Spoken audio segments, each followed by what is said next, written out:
All right, down to the basement here. We got good sturdy handrails on the stairs here for safety. Okay, so we're under construction here. We know that, so we got a lot of exposed wiring, which will be or should be, please do, covered, of course, once you finish this. And this smoke alarm is loose, hanging from its own wiring, because they're remodeling, of course. So once the ceiling goes up, this alarm will have to come down if you put in like a suspended ceiling and be in the basement, of course, okay? All right. So yeah, they spent a lot of money on lumber here. They put 2x6 walls in too. That's nice. Well, that looks good down here. Windows, okay. Now there's signs of past moisture here. This, I don't think is leaking water, but sometimes we call it effervescence can happen in the basement. And it's just because outside in the wintertime, when snow and ice gets up against the wall, it'll bleed through kind of, okay? So you'll have, I'm sure, some waterproofing and some insulation put in when you finish the basement, if you finish the basement, okay? So cure that.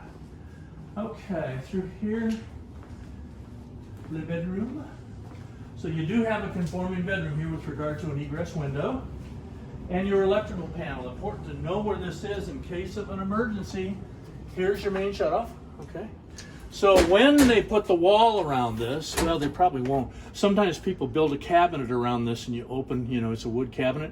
Make sure they don't get within ½ inch of this cover.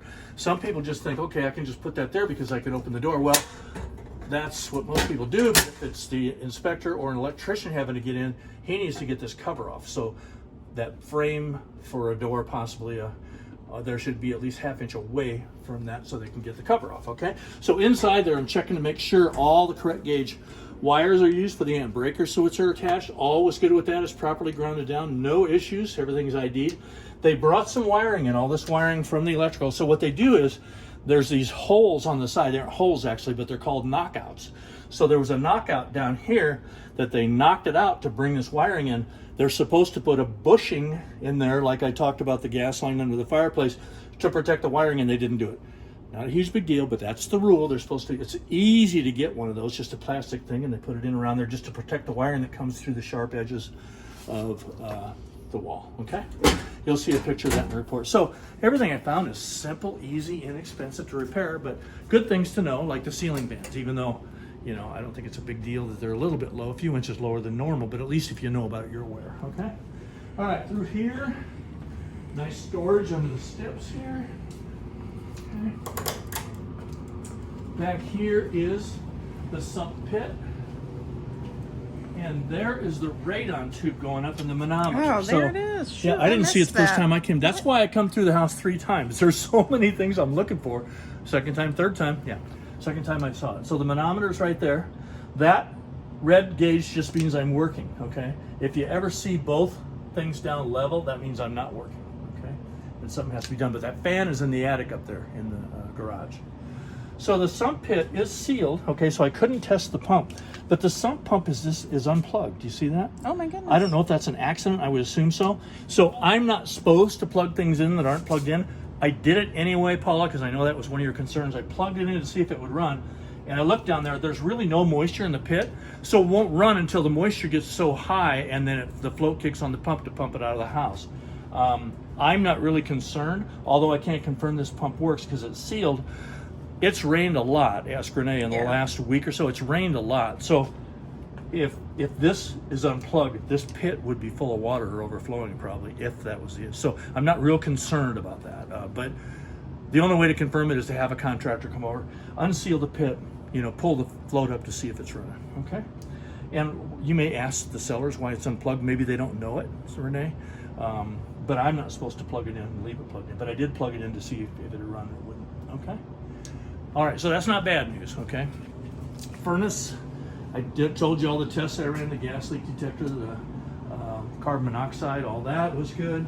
Here's your water main. Important to know where this is in case of an emergency. Please don't store things around these areas like this because this has to be readily accessible.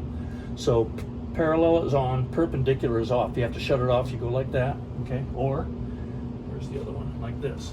Oh, that one is off.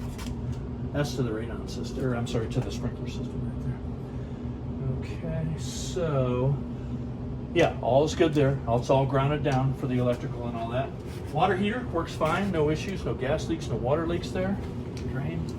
This is the gas manifold here. So a lot of really good news here. I mean, this is just a really nice house for you guys. And the things that I found, like I said, you're smart to do a home inspection. These are important things to know. I don't see anything that'll keep me from buying the house. Everything is going to be a pretty simple and inexpensive repair. I know it's kind of a seller's market, and sometimes things are being sold as is, but I can't imagine it costs you more than a couple $100 to have a handyman do some of this stuff for you, like the stairs out there and the deck railings and stuff. So anyway, I did send an email, Paula, a couple days ago with that standard home inspection agreement on it that we talked about. I think I had the wrong email address. I'll confirm it with Renee. But I sent that, and then I sent just a note that we had talked about you paying with Zelle, if you would. And I think all you need to do is know my phone number. It's on the email, 402-210-6303. And I think you can find me and pay that with Zelle. Otherwise, let me know if you want to pay a different way, and we'll figure out what to do. But I would say congratulations, you guys. Call me if there's questions. I'll get the report finished today and send it over to you probably late tonight, at latest first thing in the morning. And read through it. There'll be pictures in there and things, and then call with questions. If you want to talk about things, I'd be glad to talk to you. So have a nice day, everybody.